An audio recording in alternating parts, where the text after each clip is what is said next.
Alors la mucoviscidose, c'est une maladie qui touche essentiellement les poumons et tout le système digestif. Donc c'est comme une sorte de grosse glu qui vient nous engluer la vie. Voilà.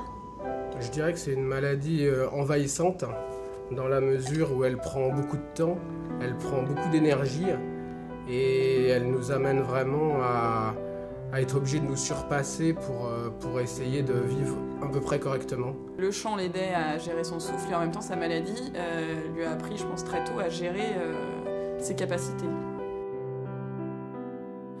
Cette image que tu as laissée n'est pas celle d'un homme qui ne guérit pas. L'histoire ne fait que commencer. Pour toi, on continue le combat. Mais non, mais non, mais non, mais non. Une association créée en juin 2007. Un conseil d'administration composé de personnes proches de Grégory, autant dans le domaine médical que privé. Une volonté commune et sans faille de mettre rapidement en place une stratégie. Des actions permettant d'améliorer le confort et le bien-être des patients dans les hôpitaux et à domicile. De participer à différents plans de recherche scientifiques en les finançant. D'informer le grand public sur le don de vie et par conséquent sur le don de soi. Et pour aboutir au seul but commun, en finir avec cette mucoviscidose. Le service de pneumologie de l'hôpital Foch est l'exemple de ce que nous voulons faire dans un maximum d'établissements. Nous visitons chacun d'entre eux et élaborons ensemble des projets concrets afin d'améliorer l'accueil et le quotidien de ceux qui, comme Grégory, subissent le sort impitoyable que la vie leur impose. D'abord, je crois que si j'avais un cri à pousser, c'est merci. Parce que je vois pas très bien ce que je pourrais faire d'autre comme cri que de remercier les milliers et milliers de personnes, les dizaines de milliers de personnes qui ont été sensibilisées par la mort de Grégory Le Marchal, sa personnalité, le fait qu'il ait été enlevé alors que personne ne s'y attendait en le voyant à la télévision. Ça, c'est sûrement le merci qu'il faut faire. La deuxième chose qui est évidente, c'est que ça témoigne de la grande réserve de solidarité qui existe non seulement dans le public, mais on a vu à l'occasion de cette rénovation dans les professionnels de santé, mais aussi les administratifs, les gens qui sont, les entreprises qui tout d'un coup venaient pour vendre leurs services, les ont offerts. Donc ça veut dire que autour de l'humain, et c'est bien ça la place de l'hôpital, c'est se porter vers l'humain. C'est aller à la rencontre de l'autre, et de l'autre qui est en difficulté puisqu'il est malade. L'homme, il a une réserve de solidarité, une réserve de générosité qui est extrême, à condition qu'il sache où va cette générosité. Et là, je crois que c'est ça. Et le seul cri, c'est « je crois merci ». C'était waouh. C'est magnifique.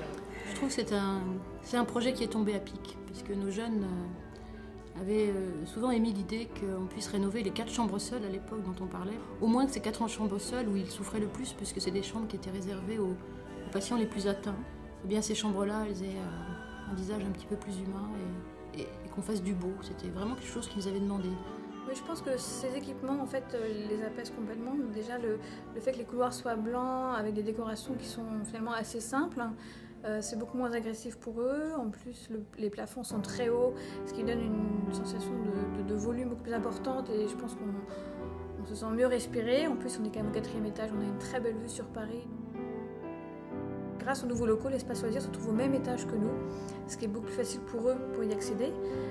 Parce qu'avant, il fallait qu'ils montent 3 étages ou qu'ils en descendent 4 avec les ascenseurs. Donc quand ils ont des perfusions, en plus, c'est quand même pas très pratique. Il y a plein d'activités très diversifiées grâce à Nevald et puis beaucoup de bénévoles qui viennent l'aider. Et de même, il y a un petit salon de détente qui permet de recevoir leur famille et leurs amis. Il y a même une petite kitchenette, ils peuvent se faire un café, un thé. De même que dans chaque chambre, en fait, il y a la frigidaire et four, ce qui leur permet de faire, même d'améliorer, je pense, leur repas au quotidien.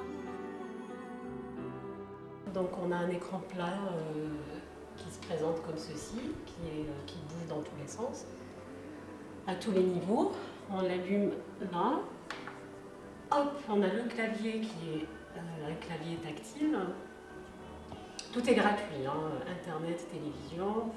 On peut écouter la radio également. Voilà. Voilà, peut faire des recherches, on peut écouter de la musique, on peut regarder des films. Ce qu'ils ont permis à Foch, c'est vraiment magnifique, parce que je ne pouvais même pas l'espérer. On n'est pas dans le luxe, on a fait du beau pour aller bien.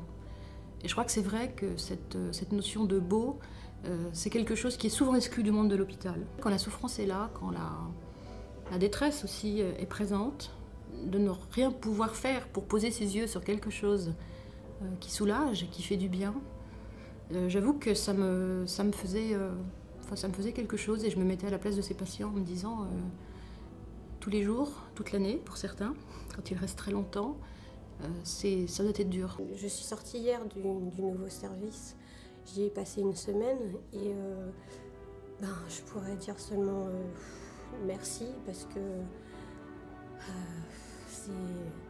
c'est vraiment extraordinaire ce qu'ils ont fait et que quand on va très mal, quand on n'a pas du tout le moral, ça nous permet vraiment de nous évader.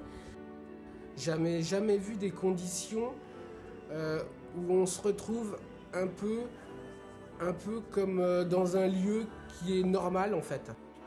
Et venir non seulement contre un ennemi, la maladie, avoir un deuxième hostile qui est l'environnement. L'environnement était finalement hostile, pas accueillant, pas reposant, comme le disait tout à l'heure Pierre Le Marchal, pas apaisant.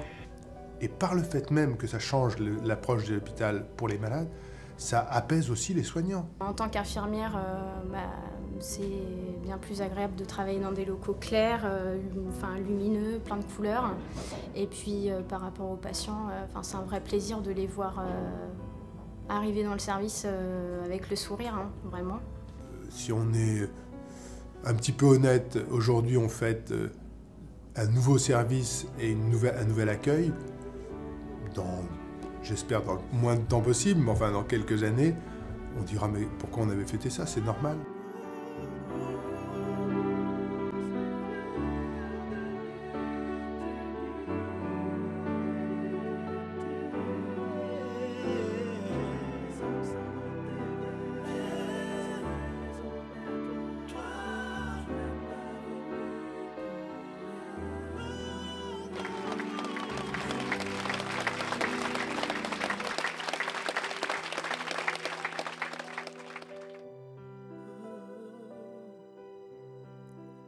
Nous nous devons de faire le maximum pour sensibiliser et convaincre les gens bien portants sur la nécessité du don de soi, sur le nombre incroyable de vies que l'on pourrait sauver si la conscience de chacun le permettait.